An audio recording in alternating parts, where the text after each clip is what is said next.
Right. दूसरा है खाना पीना तो सुबह नहीं खाना है, पानी पी सकते हो। और तीसरा तो 100% मना है, बीड़ी सिगरेट नहीं पीना है। पीना है बोल रहे हो? यस। तो ये नहीं करना है। ऑल पार्टिसिपेंट्स क्लास में रहते हैं तो हम लोग इस पे बात करते हैं। आप भी ट्रेनिंग दीजिएगा तो ये एजेंडा को इस्तेमाल करिएगा, ठीक है। अब आइए सेफ्टी फर्स्ट। अब जो आपके मन में चलता है ना, इरेक्शन, लिफ्टिंग, रिगिंग, शिफ्टिंग क्या है, सामने फोटोग्राफ है। अब आप यहाँ पे देखिए गौर से, एक एक फोटोग्राफ को गौर से देखते जाइए। ये क्रेन लगे हुए हैं, 2 क्रेन लगे हुए हैं। एक कोई साइलो जैसा दिख रहा है, इसको उठा के लिफ्ट किया जा रहा है। ये 2 क्रेन एक साथ जब किसी वस्तु को मिलकर उठाते हैं ना, उसको टेंडम लिफ्टिंग बोलते हैं। टेंडम लिफ्टिंग के बारे में हम आपको बताएंगे, राइट।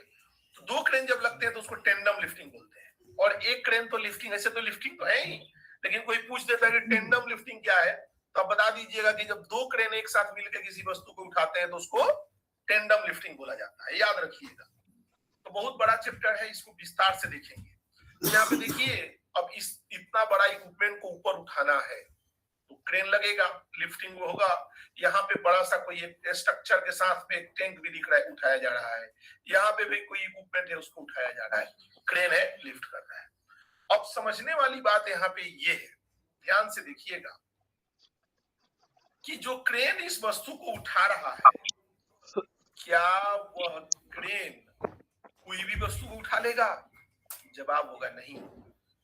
सबका क्षमता है, सभी क्रेन का क्षमता है कि कौन सा क्रेन कितना, यस, कैपेसिटी है। और उसमें कैपेसिटी में भी रेडियस है। जितना दूर जाएगा वस्तु उतना कम लोड उठाएगा, जितना नजदीक से उठेगा उतना ज्यादा लोड उठाएगा। सिंपल सा बात है। तो उसके बारे में हम लोग विस्तार से पढ़ेंगे, कैसे उसको निकालते हैं। और हमने पिछले क्लास में थोड़ा सा इसका आपको टेलर दे दिया था कि लोड चार्ट वगैरह कैसे दिखते हैं, थोड़ी बहुत जानकारी हमने आपको दिया था, राइट। देखिएगा क्रेन लिफ्ट कर रहा है, अब हम लोग लोड कैलकुलेशन कैसे करते हैं, क्या क्या चेक करना है, विस्तार से देखेंगे। तो उम्मीद है कि आपको ये तो समझ में आ गया होगा कि रिगिंग, लिफ्टिंग, शिफ्टिंग क्या होता है। इतना तो आपको क्लियर हो गया होगा कि कोई भी वस्तु है उसको क्रेन से उठा करके एक जगह से दूसरी जगह रखना, ऊपर ले जाना, साइड में ले जाना, कहीं भी रखना, ये लिफ्टिंग होता है। इरेक्शन होता है, रिगिंग कार्य होती है, राइट। अब आगे देखेंगे हम लोग इसमें लिफ्टिंग, रिगिंग। इसमें हम लोग क्या सीखने वाले हैं? इसमें हम लोग सीखने वाले हैं लिफ्टिंग के बारे में, रिगिंग के बारे में, इन सब चीजों के बारे में हम लोग आज जानने वाले हैं। ध्यान दीजिएगा क्या है, समझने का प्रयास कीजिए। अब एक हमने आपको समझने के लिए फोटो बनाया है जिससे संबंधित कुछ सवाल रहेगा, तो यहाँ पे एक बार हम आपके दिमाग में डाल देते हैं कि आप थोड़ा इसको माइंड में सेट कर लो, ताकि हम लोग आगे बढ़ेंगे तो कहीं से कोई असुविधा नहीं होगी। तो क्या है समझिएगा। तो सबसे पहले गौर कीजिएगा, मान लीजिए एक क्रेन है, ठीक है।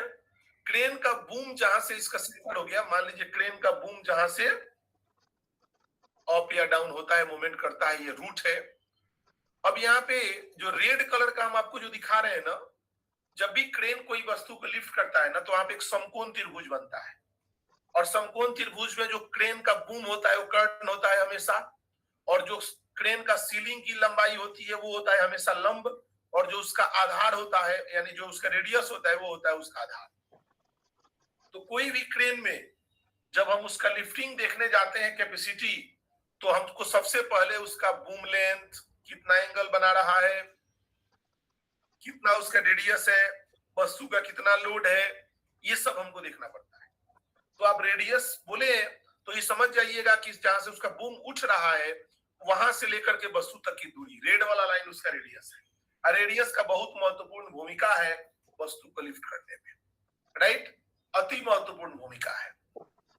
उसके बाद क्रेन बूम के एंगल का भी है।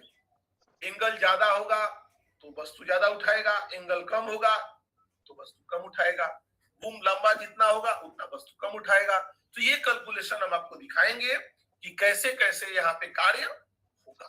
तो ये आपके सामने एक मैंने फोटो ला दिया है ताकि आप इसे समझ सकें, राइट।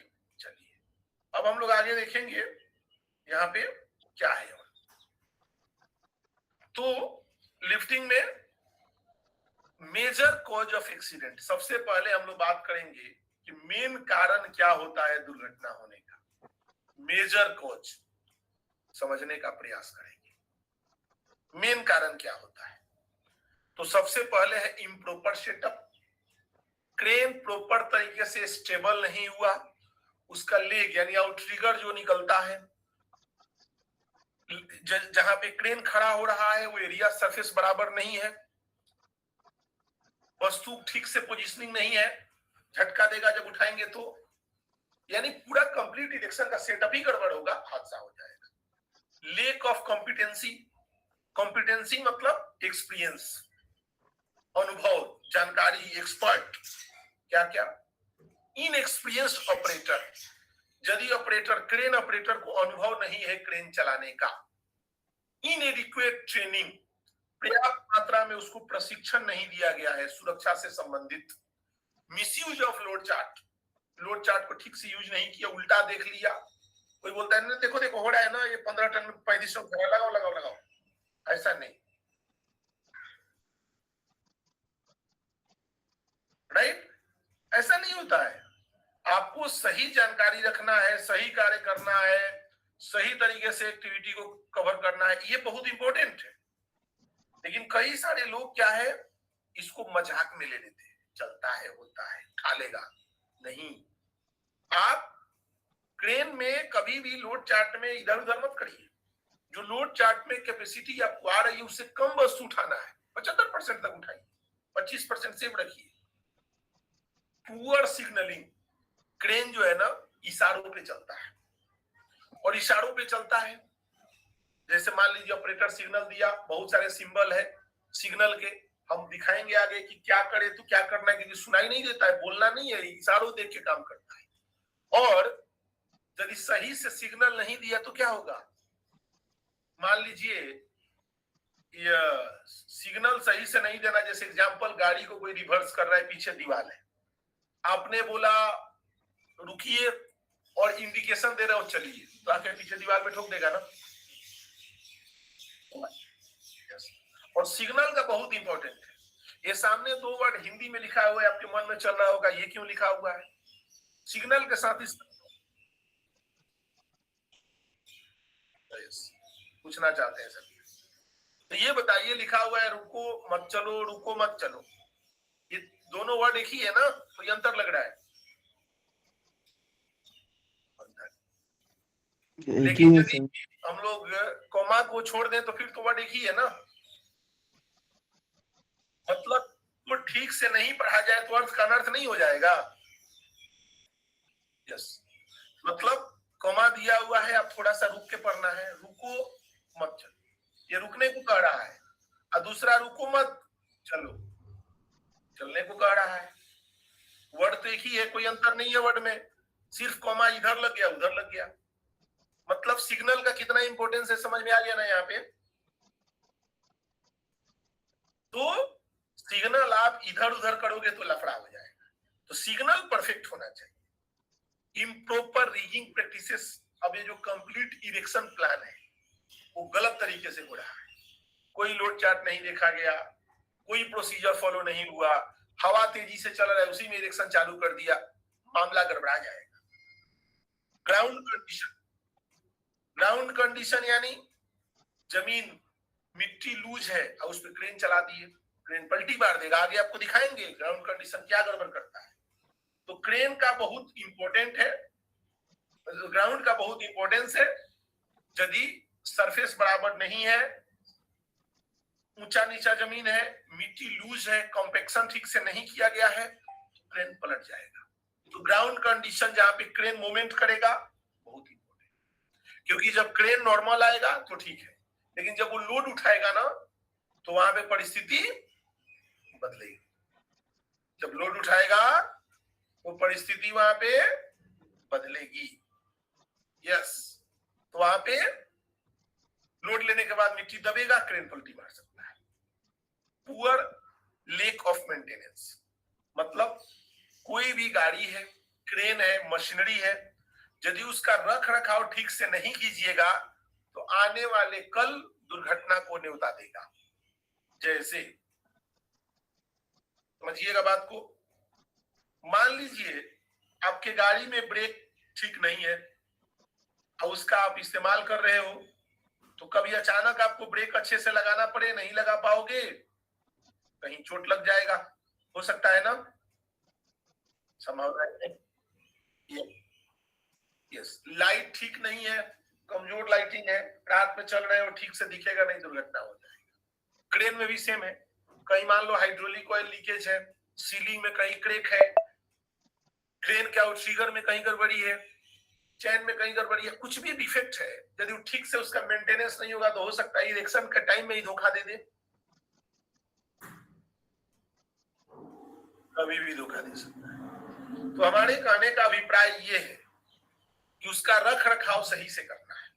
तो यहाँ पे 6 वर्ड आया, दुर्घटना के 6 कारण यहाँ पे निकल के आए। पहला, इम्प्रॉपर सेटअप, यानी जो भी इरेक्शन एक्टिविटी है कंप्लीट प्रोसेस में होना, जो चाहिए सब लेना। लेक ऑफ कॉम्पिटेंसी, आपके पास अनुभवी ऑपरेटर, ट्रेनिंग लोगों को देना, लोड चार्ट सही से देखना और उसका इस्तेमाल करना। सिग्नल मैन अच्छा होना चाहिए जिसको मालूम हो कि सिग्नल कौन सा कब दिखाना है, नहीं तो ग्रीन फ्लैग के जगह पे रेड फ्लैग दिखा देगा, लफड़ा हो जाएगा। इम्प्रॉपर रिगिंग प्रैक्टिसेस, जो रिगिंग प्लान है कंप्लीट, ट्रेन का क्षमता, लोड चार्ट, मतलब कंप्लीट सेटअप सही से होना। लगभग पहला इम्प्रॉपर सेटअप और इम्प्रॉपर रिगिंग प्रैक्टिसेस दोनों मिलता जुलता वर्ड है। ग्राउंड कंडीशन, यानी जो सरफेस आपका है परफेक्ट होना चाहिए। और poor and lake of maintenance practices, यानी जो भी क्रेन या मशीनरी या जो भी इक्विपमेंट है उसका रख रखाव, डिफेक्ट पे काम अच्छे से होना चाहिए। कोई खराबी आया तो उसको आप रिपेयर कराइए और रिपेयर कराने के बाद दुरुस्त रखिए। यदि वो फिट है, हेल्दी है, तभी आप उसका इस्तेमाल करेंगे, अदरवाइज आप उसका इस्तेमाल करने से बचिए। आगे है रिक्वायरमेंट क्या है। देखिए रिक्वायरमेंट,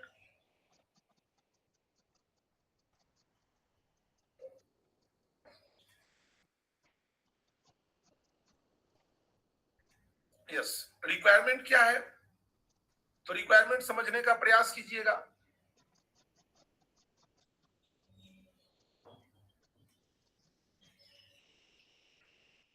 ओके, तो एक बार रिक्वायरमेंट पे हम जाएंगे।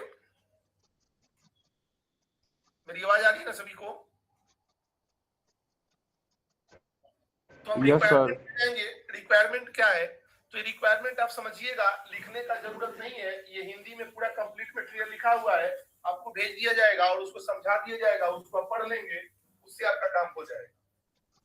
सिर्फ आप इसे समझने का प्रयास कीजिए। तो देखिए क्या कहता है कि all lifting machine and lifting gears to be inspected by third party at least once in 12 months। ये रिक्वायरमेंट है, लीगल रिक्वायरमेंट है कि जितना भी लिफ्टिंग गियर्स है ना, तो सभी लिफ्टिंग गियर्स का इंस्पेक्शन, थर्ड पार्टी इंस्पेक्शन साल में एक बार किसी कॉम्पिटेंट इंजीनियर से करवाना चाहिए। ये रिक्वायरमेंट है पहला, साल में एक बार किसी कॉम्पिटेंट इंजीनियर से करवाना चाहिए। और ये कहां लिखा हुआ है, BOCW एक्ट 1996 सेक्शन कौन सा, नहीं, फैक्ट्री एक्ट में 29 में है, BOCW में कहा है, 56 में है ना, यस, फैक्ट्री एक्ट में 29 में है और BOCW में 56 में है। अच्छा बताया सुबह, लेकिन थोड़ा एक और रूल को याद रखिए। तो ये रिक्वायरमेंट है। और ये नए छात्रों को मन में प्रश्न आ रहा होगा, लिफ्टिंग गियर्स क्या है, तो जितने भी लिफ्टिंग में इस्तेमाल होने वाले उपकरण है, सीलिंग है, सीलिंग मतलब वायर रोप की रस्सी दिखाएंगे, वेब सीलिंग है, डी शेकल है, ओ शेकल है, क्रेन है, हाइड्रा है, ये सभी जितने भी लोड उठाते हैं, मतलब देखो सिंपल सा बात है कि जो भी लोड हम लोग उठाते हैं उसमें इक्विपमेंट जितने भी इस्तेमाल होते हैं उन सबका टेस्ट में क्या होता है, जैसे मान लीजिए शुभम एक इक्विपमेंट है, तो शुभम कितना लोड उठाएगा वो थर्ड पार्टी इंस्पेक्शन में टेस्ट होगा, और लोड टेस्ट में प्रूफ हो जाएगा कि यह इसकी क्षमता 7 टन है, अब 7 टन से ज्यादा नहीं उठा सकता। तो ये हम लोग को करवाना है, ये लीगल रिक्वायरमेंट है। Risk assessment and permit to work. Risk assessment ये चैप्टर आपको पढ़ाया जाएगा, कोई भी कार्य होगा उसका रिस्क असेसमेंट करना जरूरी है। इस कार्य में क्या रिस्क है, कहां रिस्क है, क्या बचने का उपाय है और क्या कंट्रोल मेजर लेना चाहिए, इन सभी कार्यों का होना बहुत ज्यादा जरूरी है। और इसमें क्या है, परमिट टू वर्क सिस्टम अभी हम लोग पढ़ रहे थे कि कोई भी कार्य होगा तो बिना परमिट का नहीं होगा। अगला 4 वर्ड मिलता जुलता word, appointment of competent rigger. Competent person क्या होता है, कॉम्पिटेंट एक वर्ड आया, इसको थोड़ा समझ लीजिए। कॉम्पिटेंट वर्ड होता क्या है, दिमाग में सेट हो जाएगा। जैसे मान लीजिए कि अभिषेक बीमार है, अभिषेक बीमार है, बोला कि सर मेरे को बुखार हो गया है, मैं बोले काम करो पैरासीटामोल खा लो ठीक हो जाओगे, ठीक खा लिया ठीक हो गया, तो मैं डॉक्टर हो गया? नहीं। ये जो वर्ड है ना, इसको बोलते अवेयरनेस। हमको जानकारी है, अवेयरनेस है यानी जानकारी है। कॉम्पिटेंट तब होगा जब उसके पास कोई सर्टिफिकेट, पत्र, कोई ना कोई ऐसा कागज होगा जो प्रूफ करेगा कि उसकी कॉम्पिटेंसी। जैसे पर्ची लिख के हम नहीं दे सकते हैं किसी को, ये दवा जाके मेडिसिन की दुकान से लेके खा लेता है, वो डॉक्टर ही लिख सकता है। जो बढ़िया मेडिसिन शॉप है, अच्छे दुकान है, या रिस्की कोई मेडिसिन है, क्रिटिकल मेडिसिन है, वो बिना पर्ची का कोई डॉक्टर नहीं देगा। जैसे आप किसी दुकान में जाएंगे, बोलेंगे नींद की गोली दो, नहीं देगा, बोलेगा पहले डॉक्टर की पर्ची दिखाओ कि कौन सा डॉक्टर लिखा है, तभी हम आपको देंगे, नहीं तो देगा ही। जो क्रिटिकल इक्विपमेंट मशीनरी है वो आपको नहीं दे सकता है मेडिसिन। तो कॉम्पिटेंसी मतलब देखो, ISO 45001 में 2 वर्ड है, एक है अवेयरनेस, एक है कॉम्पिटेंसी, राइट। तो अवेयरनेस और कॉम्पिटेंसी में क्या अंतर है? अवेयरनेस किसी को हो सकता है, अब जैसे हम लोग यहीं बैठ के बोलते हैं, जो नेपाल में प्लेन क्रैश हुआ, ऑपरेटर की गलती थी, ऑपरेटर ने फ्यूल बंद कर दिया, हमने कहीं से वीडियो देखा, हम बोल रहे हैं, हम कॉम्पिटेंट नहीं हुए, हमसे 1000 टाइम्स ज्यादा उसको जानकारी था कि उसको बंद नहीं करना है। अब वो किस परिस्थिति में हुआ, अब वो तो उसी को पता होगा, लेकिन उसको ये जरूर पता होगा कि ये बंद नहीं करना है। जो लेडी उस फ्लाइट के बाद ही कैप्टन बनने वाली थी, अंतिम फ्लाइट था उसका एज ए को पायलट, तो जानबूझ के तो कोई नहीं करेगा, कोई ना कोई परिस्थिति रही होगी जिसके चलते फ्यूल बंद हो गया या कुछ हो गया, कुछ तो कुछ कहीं ना कहीं कुछ ना कुछ हुआ होगा, राइट। किस परिस्थिति में हुआ वही जाना, लेकिन वो कॉम्पिटेंट है। तो जहां भी कॉम्पिटेंसी की बात आएगी सर्टिफिकेट लगेगा। आप बोलोगे सेफ्टी ऑफिसर है, डिप्लोमा का सर्टिफिकेट दिखाइए। आप बोलेंगे इलेक्ट्रिशियन है, ITI का सर्टिफिकेट दिखाइए। ये प्रमाण पत्र लगेगा जहां कॉम्पिटेंसी होगी। आप बोलेंगे हम ड्राइवर है, लाइसेंस दिखाइए, राइट। समझ रहे हो ना बात को मेरे?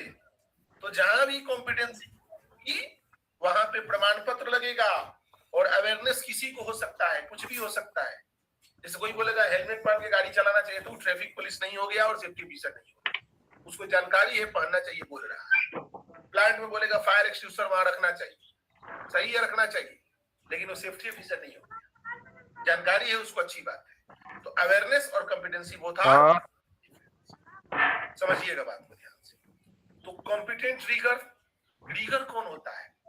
रीगर जो सीलिंग लगाता है, अब जैसे वस्तु में कहाँ रस्सी बांधना है, कहाँ से उठाना है, कहाँ डिसेकर लगाएंगे, पूरा सेटअप उसी को करना है, उसको बोलते हैं रीगर। सिग्नल मैन जो इशारा करेगा ऑपरेटर को, ऊपर लो ब्रेक, नीचे लो, बाएं लो, दाएं लो, बाहर लो, अंदर लो, आवेश करो, ये बहुत वर्ड है, ये हम लोग सुनेंगे आगे जाके क्या क्या वर्ड इस्तेमाल होते हैं। तो सिग्नल मैन जो है तो पता होना चाहिए उसको। लिफ्टिंग सुपरवाइजर, ये लिफ्टिंग सुपरवाइजर का बहुत बड़ा रोल है। ये सब competent, appointment of competent lifting supervisor, ये देखेगा कि रीगर ठीक से काम कर रहा है कि नहीं कर रहा है। ये देखेगा कि सुपरवाइजर ठीक से काम कर रहा है कि नहीं कर रहा है, ये देखेगा क्रेन ऑपरेटर अच्छे से ऑपरेट कर रहा है कि नहीं कर रहा है। इस पे कंप्लीट जिम्मेदारी है, कंप्लीट क्रेन ऑपरेटर पे कंप्लीट जिम्मेदारी है कि ये देखेगा कि कार्य अच्छे से चल रहा है या नहीं चल रहा है, इसके ऊपर कंप्लीट जिम्मेदारी है। बात समझ में आ रही है? तो और appointment of competent crane operator, crane operator भी जो है होना चाहिए कैसा? अनुभवी। क्रेन ऑपरेटर भी अनुभवी होना चाहिए, राइट, ताकि उसको पता चले कि कैसे कार्य करना है, क्या करना है, उसको आना चाहिए और एक्सपीरियंस होना चाहिए उसको, राइट। चलिए आगे देखते हैं। लिफ्टिंग ऑपरेशन में कुछ ध्यान देने वाली जो चीजें हैं उसको आप समझिए। Means of the signal man, means of signages and communication. कुछ साइनेजेस है जिसको आप देखिए ऐसा रहता है, सिंपल सा है, हेलमेट है आप देख पा रहे हो, डू नॉट इंटर ऐसा कुछ वेरिएशन टेप रहेगा, उधर प्रवेश आपको वर्जित है। उसके बाद से आप देखोगे इधर ऐसा टेप लगाते हैं वेरिएशन के लिए। रिफ्लेक्टिव जैकेट आप पहनते हैं, आप देख पा रहे हो, रिफ्लेक्टिव जैकेट का उपयोग हम कर सकते हैं, दूर से दिखेगा। Danger, keep out, lifting work is under progress, दूरी बना के रखिए। लिफ्टिंग वर्क जहां प्रोग्रेस में है आप वहां डिस्टेंस मेंटेन कीजिए, राइट। उसके बाद और दूसरा ये कॉशन, सावधानी वाले टेप लगते हैं बहुत जगह जहां पे आपको डिस्टेंस मेंटेन करके रखना है, राइट। तो ये सब पार्ट पे आपको ध्यान देना है, सावधानी रखना आपको जरूरी है, राइट। उसके बाद अब आइए यहाँ पे थोड़ा समझने का प्रयास कीजिएगा। सिग्नल, अब बात कर रहे थे ना आपसे कैसे कैसे सिग्नल देना है, कुछ आपके सामने सिंपल लेके मैं आया हूं, इस सिंपल को आप समझने का प्रयास कीजिए, ध्यान दीजिएगा। तो हैंड सिग्नल कैसे देते हैं? सबसे पहले एक हाथ को यदि ऊपर करता है, ये आपको जानना है, ऐसा नहीं कि आपको सब याद होना चाहिए। ये किसको पता होना चाहिए सब कुछ? सिग्नल में। तो यहाँ पे आप देखिएगा सिग्नल मैन को पता होना चाहिए क्या लिखा हुआ है। एक हाथ ऊपर किया स्टॉप, मतलब क्रेन कोई भी मूवमेंट कर रहा है, एक हाथ ऊपर किया स्टॉप, और दोनों हाथ ऊपर किया इमरजेंसी स्टॉप, मतलब जल्दी रुको, कुछ ना कुछ गड़बड़ है। समझ रहे हो ना? हाथ ऊपर किया मतलब इमीडिएट रुको, इमरजेंसी स्टॉप, कुछ गड़बड़ होगा तो बोलेंगे रुको। अगला 3 नंबर, पहला पार्ट खत्म हो गया, रुको और जल्दी रुको। अब दूसरा, हाथ को ऊपर करके उंगली को घुमाना, पोस्ट, इसको वर्कर का भाषा जो है ना, प्लांट में जाओगे बोलते हैं हाविस कर, मतलब वस्तु को धीरे धीरे ऊपर लो, ऊपर लो, ऊपर उठाओ, ऊपर उठाओ, ऊपर उठाओ, हाविस। और हाथ को नीचे करके घुमाना मतलब नीचे लो, लोअर, पोस्ट, लोअर। ऊपर करने के लिए उंगली को ऊपर करके घुमाना और नीचे करने के लिए उंगली को नीचे करके घुमाना। कई बार लोग, आपको सब लाइन से आएगा, आप दूसरे पे ही है ना, अभी सब एक एक करके आ रहे हैं। तो यहाँ पे आप देखेंगे उंगली को ऊपर किया और यहाँ पे नीचे किया, ये क्लियर हो गया। अब इधर स्लो लिफ्ट, अब क्रेन को बोलना है कि वस्तु को लिफ्ट में लाना है, तो हाथ को क्या कर रहा है? अपने तरफ बार बार स्लो लिफ्ट, धीरे धीरे धीरे धीरे ऐसे घुमा के इंडिकेशन कर रहा है। बाहर हाथ लाएगा, अंदर लाएगा, बाहर लाएगा, अंदर लाएगा, मतलब वस्तु को धीरे धीरे लिफ्ट में ले आइए, राइट। और इसे कर रहा है स्लो राइट, मतलब वस्तु को धीरे धीरे राइट में ले आइए। दोनों हाथ का इस्तेमाल अलग अलग होगा। अब यदि कॉम्पिटेंट व्यक्ति नहीं रहेगा तो मान लो लेफ्ट में लेना है, ये इंडिकेशन कर दिया तो ऑपरेटर समझ जाएगा कि लेफ्ट में, राइट में लेने को बोल रहा है। तो जो आप इशारा कर रहे हो उसका मीनिंग भी पता होना चाहिए कि हम क्या कर रहे हैं, राइट। तो स्लो लेफ्ट, राइट, क्या करेंगे? वो धीरे धीरे अंदर आने के लिए बोलता है, राइट, लेफ्ट में आओ और राइट में आओ। तो यहाँ पे आप देखिएगा राइट और लेफ्ट के लिए सिंबल। अब यहाँ पे आ जाइए, क्रेन में जीव होता है, बूम के आगे लगा होता है। जीभ को अप रखने के लिए सिर पे हाथ रख के अंगूठे को सिर की तरफ बार बार लाना, जो जीभ होता है उसको अप करेगा। और दूसरा में दूसरा में क्या करेगा, जीभ डाउन, उसी अंगूठा को उल्टा करके नीचे की तरफ लाएगा, यानी जीभ को डाउन करेगा, राइट। उसके बाद सिग्नल विथ बोथ हैंड, दोनों हाथ से अपने चेहरे की तरफ, जैसे मुंह पे पानी मारते हैं वैसे हाथ को अपने तरफ बार बार ला रहा है। ट्रेवल टू मी, यानी वस्तु को मेरे पास लाओ, और उल्टा साइड से यानी वस्तु को ट्रेवल फ्रॉम मी, एक पास और एक दूर। और दूसरा फिर सिग्नल देखो, एक्सटेंडेड जीभ को बड़ा करने के लिए एक हाथ सिर पे और हाथ खोल के चेहरा की तरफ, और जीभ को क्या करने के लिए, छोटा करने के लिए सिर पे हाथ रख के एक हाथ को नीचे की तरफ, राइट। तो ये होता है आपका कुछ सिंबल जो है सिग्नल के लिए, आपको मैंने सामने रखा है। सर ट्रेवल फॉर मी, इसके बारे में फिर से बोलिए। Travel for me, from me, ये वाला नजदीक आओ। ट्रेवल फॉर मी मतलब नजदीक आओ, और टू मतलब दूर जाओ, है ना। देखो ये है हाथ नीचे की तरफ, ए ऊपर की तरफ। ये आपको जानना चाहिए कि कैसे करना है, लेकिन ये काम किसका है, सिग्नल मैन का। यस, ये सिग्नल मैन का काम है, लेकिन आप जानोगे तो अच्छा रहेगा ना कि वो सही कर रहा है गलत कर रहा है, आप समझोगे। ये उसे पता होना चाहिए।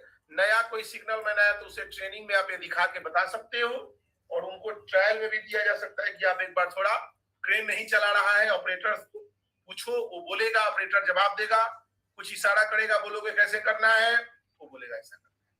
इस तरह से इंडिकेशन होगा। उम्मीद है सभी आपको क्लियर हो गया होगा। विदाउट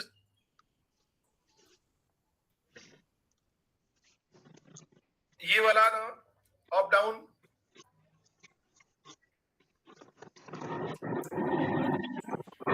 अच्छा ये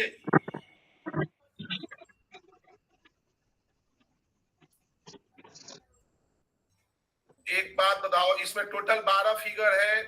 12 फिगर में कौन सा फिगर की बात बोल रहे हो, नंबर बोलो सीरियल में।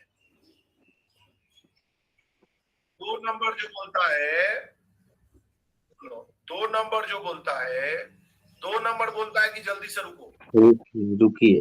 ठीक है।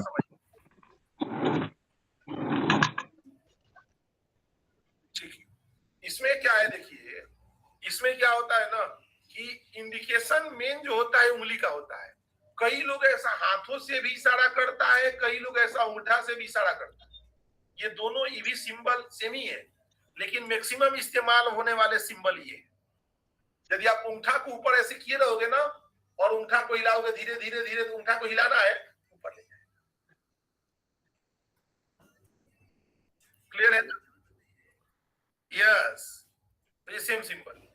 अभी किसी ने बोला है जीव क्या होता है, 7 और 8 को बता दीजिए। ठीक है, एक बार पहले सबको देख लेते हैं। तो क्रेन का जो बूम होता है ना, बूम के अलावा एक और पार्ट होता है जो एक्सटेंडेड, मतलब उसको जोड़ा जाता है, उसको जीप बोलते हैं। मैं फोटोग्राफ पे आपको दिखाऊंगा। क्रेन का जो बूम है उसके अलावा और थोड़ा आगे निकलने के लिए एक्सटेंडेड बूम, वो जीप है। फोटोग्राफ पे आपको हम दिखाएंगे जीप क्या होता है, राइट। तो ये सिंबल है, तो ये आपको जानना है। आपको फोटोग्राफ लोगे तो पता चल जाएगा कि क्या है, लेकिन ये किसको जानना है, स्पेशली रीगर को पहले जानना है, राइट। रीगर को इंपॉर्टेंस है जानना, रीगर नहीं जानेगा लफड़ा हो जाएगा। क्लियर है ना? yes. आगे बढ़ेंगे। अब चलिए, अब यहां पे देखेंगे क्रेन के साथ जो हादसा होता है वो क्या होता है, समझिएगा। अभी देखिए, जो जीप का सवाल पूछा है ना, ये किसी क्रेन में जीप नहीं है, ये सब में सिर्फ बूम है। इसके अलावा एक अलग से रहेगा निकला हुआ, उसको जीप बोलते हैं, वो इसमें नहीं दिया हुआ है। दिखाएंगे हम किसी क्रेन में रहता है, तो समझने का प्रयास कीजिएगा कि हादसा होता क्यों है। अब यहाँ पे आपको 3-4 फोटो तो दिख ही गया होगा क्या कह रहा है। जैसे वस्तु उठाने का फोटो है, पीछे का फोटो क्लियर हुआ कि नहीं हुआ सबको? हो गया सर। है ना, वो रीगर का सिंबल है, तो सिर्फ अपने को समझना है और चलिए देखेंगे। इसमें दिख रहा है कि कुछ तो हुआ है कि क्रेन आगे की तरफ झुक गई है, इसमें हुआ है कि आगे मिट्टी दब गया, क्रेन पलटने को तैयार, इसमें बूम टूट गया, यही दिख रहा है ना। यस, तो क्यों होता है ऐसा? देखिए, सबसे पहले यदि कोई वस्तु उठाइएगा, आवश्यकता से ज्यादा लोड होगा, क्या होगा? आगे की तरफ लुढ़क सकता है ना, झुक सकता है ना। यस, पहला काम। दूसरा काम, या लोड मान लीजिए उतना ज्यादा नहीं है लेकिन मिट्टी ही दब गया, तो भी तो क्रेन आगे की तरफ झुक सकता है। तो इसको बोलते हैं स्टेबिलिटी फेलियर, और या स्ट्रक्चरल फेलियर। क्रेन आपका पुराना हो गया, इसमें केरोजन हो गया, कुछ दिक्कत हो गई, टूट गया लोड उठाने से, ये भी हो सकता है ना। तो ये सब क्या है? Crane can be overloaded in many way including, मतलब अत्यधिक लोड के कारण, ओवरलोड के कारण हो सकता है टिल्ट, मिट्टी कोलैप्स, मतलब स्टेबिलिटी फेलियर, मिट्टी दब गया तो क्रेन पलट सकता है, या स्ट्रक्चर टूट गया तो क्रेन पलट सकता है। उम्मीद है सभी को समझ में आ रहा हो। यस, बोलिए रोहित।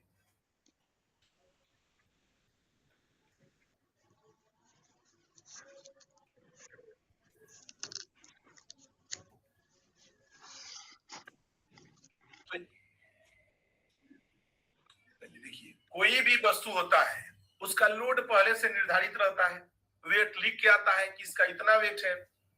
मैक्सिमम जितना भी प्लांट मशीनरी आता है सबका लोड लिखा रहता है। आपका बाइक जो है उसको आप देखो, पेपर में 100% लिखा होगा कि 108 केजी या 110 केजी की गाड़ी। कोई भी मशीनरी या इक्विपमेंट आता है, कंपनी उसका वेट लिखता है, ये इतना इसका वेट है। तो वेट जब आपको पता है और उसी के हिसाब से आपको उसको उठाना है, तो आपको देखना है लोड चार्ट, लोड चार्ट के हिसाब से जो लिमिट में आ रहा है उसी को उठाना है। और यदि नहीं है तो कैलकुलेशन करना पड़ेगा, आपको देखना पड़ेगा। आजकल के जो क्रेन आ रहे हैं, जो मतलब स्टैंडर्ड क्रेन आ रहे हैं, उसमें लोड उठाएगा तो क्रेन ही बता देता है कि कितना लोड है, तो वहां भी पता चल जाता है कि कितना लोड इस वस्तु का है, राइट। जी सर, लिखा रहता है उसके बूम पे, उसके बाद ही उठाना है। अब जैसे मान लो 50 कोई बैग है, अब पता करते हो ना कितना वेट है, पता करते हो पहले ना कितना वेट है, तभी उठाते हो। सर लिखा रहता है उसमें 3 गो वेट लिखा रहता है। इम्पोर्टेंट फैक्टर है, ध्यान। फिर से बोलिए। बोल रहे हैं सर कि उसमें वो आया था क्रेन मेरे घर के पास, तो उसमें 3 गो वेट लिखा था, 12 टन 14 टन ऐसे करके। वो जो जैसे जैसे डिस्टेंस बढ़ेगा लोड कैपेसिटी कम, वो हम दिखाएंगे आपको। हम देखे भी और चेक पूछे भी। अनुमान नहीं लगाना है, जैसे कई लोग अनुमान लगाते हैं कि इतना हो सकता है, नहीं, अनुमान लगाइएगा लफड़ा हो जाएगा। अनुमान नहीं लगाना है कभी भी कि इतने ही होगा, मुश्किल हो जाएगा। एकदम परफेक्ट पता होना चाहिए। कई लोग क्या है, कुछ लोग हैं जो बोले ये देखने से लग रहा है कि 5 टन से ज्यादा नहीं होगा, उठाओ। सर वेट निकालने का भी तो आप बोलिए पिंटू। वेट कैसे निकलेगा यही तो देखिए, आपको बताया जाएगा। अभी तो हम लोग सिर्फ क्या है, ये लंबा चैप्टर है, 4 दिन हम लोग पढ़ेंगे, तो अभी हम लोग समझ रहे हैं कि क्या है, छोटा मोटा बात समझ रहे हैं। अभी क्रेन के प्रकार भी देखेंगे, सीलिंग के बारे में देखेंगे, कैसे डिफेक्ट होता है, कैसे इंसिडेंट होता है, अभी बहुत कुछ बाकी है। जो स्लाइड है इसमें करीब करीब 150 स्लाइड है। अभी हम लोग 7वें 8वें पे है, तो लोड कैलकुलेशन तक आपको सब सिखाया जाएगा, 4-5, लेकिन 4 दिन लगातार क्लास करना पड़ेगा। वैसे सर सीखते हैं वो भी साइड से, मैंने जैसे मोबाइल से। ध्यान रहे, बढ़िया से बताया जाएगा, आपको समझ में आएगा। ठीक है। गैस डिटेक्टर है, कन्फाइंड स्पेस में जाएंगे, एक दो बार सांस खींचे, नहीं गैस कोई सब ठीक लग रहा है, ऑक्सीजन भी ठीक लग रहा है, टॉक्सिस भी नहीं लग रहा है, फ्लेमेबल भी नहीं लग रहा है, सब ओके। अरे भाई नाक कैसे मल्टी गैस डिटेक्टर हो सकता है? मशीन है ना, मशीन से चेक करो। तो लोड चार्ट परफेक्ट आपको पता होना चाहिए, परफेक्ट पता होगा तभी आप उसका इस्तेमाल करेंगे, राइट। चलो अब देखिए, और स्ट्रक्चरल फेलियर के कारण क्या है। जैसे मान लीजिए कोई भी क्रेन है, हम लोग यहाँ पे बात कर रहे थे कोच है, कारण क्या है स्ट्रक्चरल फेलियर का? तो सबसे पहला, मान लीजिए कोई वस्तु है, देखिएगा पोजीशन, ये पहला पोजीशन ओके लोड, आपने पता किया कि 15 मीटर बूम निकालेंगे या 15 फीट निकालेंगे तो ठीक है, अब बोले 20 फीट निकालना है और 5 फीट बढ़ा लें, बोले लोड तो ज्यादा हो जाएगा, बढ़ा लो कोई दिक्कत नहीं है। और बढ़ाया तो यही लोड यहाँ के लिए ओके था, जैसे बढ़ा ओवरलोड हो गया, क्रेन टिल्ट कर जाएगा। अब ओवरलोड के कारण मिट्टी भी कोलैप्स कर सकता है, ओवरलोड के कारण स्ट्रक्चर भी टूट सकता है, हो सकता है ना। तो कभी भी जब ओवरलोड होगा तो ये प्रॉब्लम आने का संभावनाएं बढ़ जाता है।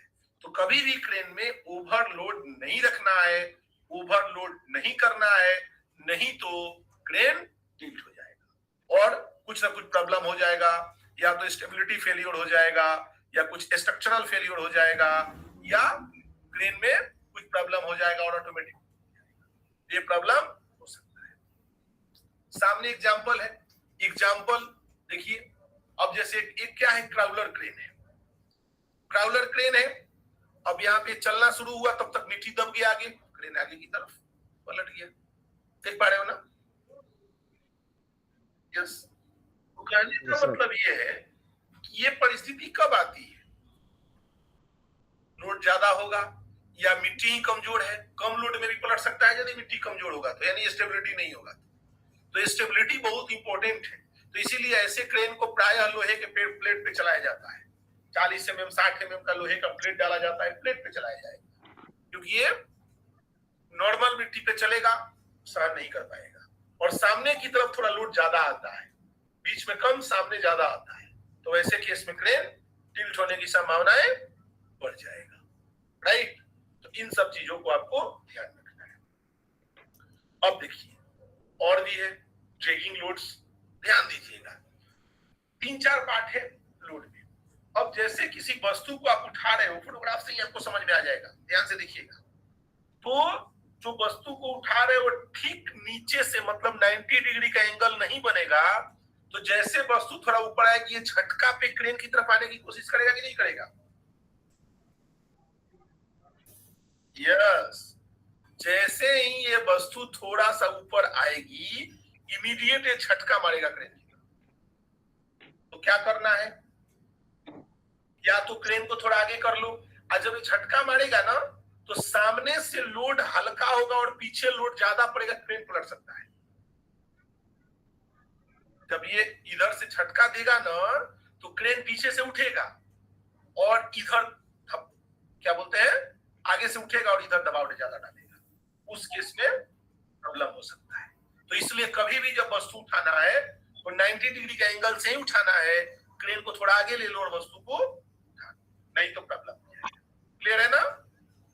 नेक्स्ट, अब देखिए, फोटोग्राफी सब कुछ कह रहा है, कुछ देखने की जरूरत नहीं है। साइड लोडिंग क्या होता है, जब तिरछा खड़ा होगा क्रेन, यहाँ पे क्या है, क्रेन 3 डिग्री के एंगल पे खड़ा है, 3 डिग्री के एंगल पे खड़ा है, तो स्वाभाविक है कि इधर ज्यादा लोड पड़ेगा, इधर कम लोड पड़ेगा, होगा कि नहीं होगा। आप कोई वस्तु लेके आप अपने घर में छत पे चढ़ते हो, तो जो व्यक्ति नीचे रहेगा उसके ऊपर ज्यादा लोड पड़ता है, जो ऊपर रहेगा उस पर कम लोड पड़ता है। आपने महसूस किया है ऐसा? यस। तो यहाँ पे जब 3 डिग्री का एंगल जब बनेगा तो लोड यहाँ ज्यादा पड़ेगा, तो क्रेन इधर से टिल्ट होने की संभावनाएं बढ़ जाएगी, और इधर भी थोड़ा ये करेगा, यहाँ भी लोड ये करेगा, और क्रेन पलटने की संभावनाएं बढ़ जाएगी। तो क्रेन हमेशा कैसा होना चाहिए, सीधा खड़ा होना चाहिए, राइट। अब देखिए, अब यहाँ पे देखिए रैपिड स्विंग क्या है। तो यहाँ पे ध्यान दीजिएगा, आपको समझ में आ रहा होगा फोटो देख के। यदि मोमेंट आप क्रेन का बूम का बहुत तेजी से कीजिएगा, तो जैसे बहुत जल्दी निकालना है तो वस्तु थोड़ा आगे की तरफ झटका देगा, फिर पीछे की तरफ देगा, बहुत अच्छा। तो इसका बढ़िया उपाय क्या है, आप धीरे धीरे धीरे धीरे स्लो स्विंग कीजिए ना, आराम आराम से ऊपर। यस, तो ये वाइड करना है ऐसे स्विंग को, मूवमेंट करवाओगे, या यदि मान लो क्रेन को घुमाना चालू की, बहुत तेजी में इधर ला रहे हो, तो तेजी में ला रहे हो तो फिर इधर वस्तु आएगा तेजी में, देखो ऐसे मूव कर रहे हैं तो या सामने जाना है, ऊपर जाना है, बाएं जाना है, दाएं जाना है, कहीं भी जाना है, जब स्पीड रहेगा तो ये वस्तु अपने निर्धारित प्लेस को छोड़ेगा और जैसे आप ब्रेक लगाओगे फिर वापस वहीं आने का कोशिश करेगा और उस समय क्रेन हिलेगा और पलटी मारने की संभावना है बढ़। यस, तो स्विंग जो है स्मॉल एकदम धीरे धीरे होना है, स्पीड में नहीं होना है, राइट। अब यहाँ पे देखिए साइड में जो ला रहा है फास्ट स्विंग, बहुत तेजी में ला रहा है। अब ये क्या करेगा भाई, अब ऐसा स्पीड में लाओगे इधर आके बहुत तेजी में इधर आएगा, पलट जाएगा क्रेन, देख रहे हो ना। स्विंग हमेशा धीरे, मतलब क्रेन का कोई भी मूवमेंट है अप डाउन नीचे ऊपर बाएं दाएं कुछ भी हो स्लो में होना है, धीरे में होना है, नहीं तो क्रेन टिल्ट हो जाएगा। यदि कोई वस्तु को लिफ्ट कर रहे हो मतलब एक जगह से दूसरी जगह ले जा रहे हो, पहले तो कोई भी क्रेन से या हाइड्रा से कोई भी वस्तु एक जगह से दूसरी जगह ले जाना अलाउ नहीं है, लेकिन छोटा मोटा मूवमेंट करना पड़ता है कई बार, जैसे 5 मीटर 10 मीटर 15 मीटर का छोटा सा दायरा में मूवमेंट करना पड़ता है, राइट। तो ये स्लाइड जो है पिक एंड कैरी ऑपरेशन ये इंपॉर्टेंट है, तो इसमें बूम टायर लोड मूविंग ये सब है, इसको हम लोग कल से पढ़ेंगे। आज के लिए इतना ही, उम्मीद है कि आपको जितना पढ़ाया गया होगा स्लाइड नंबर सब जितना बताया उसमें किसी को कोई डाउट है? नहीं सर। नहीं सर। आज क्लास में थोड़ा इम्प्रूव हो रहा है, धीरे धीरे लोग बढ़ रहा है, और थोड़ा आगे कंटिन्यू कर ले क्या?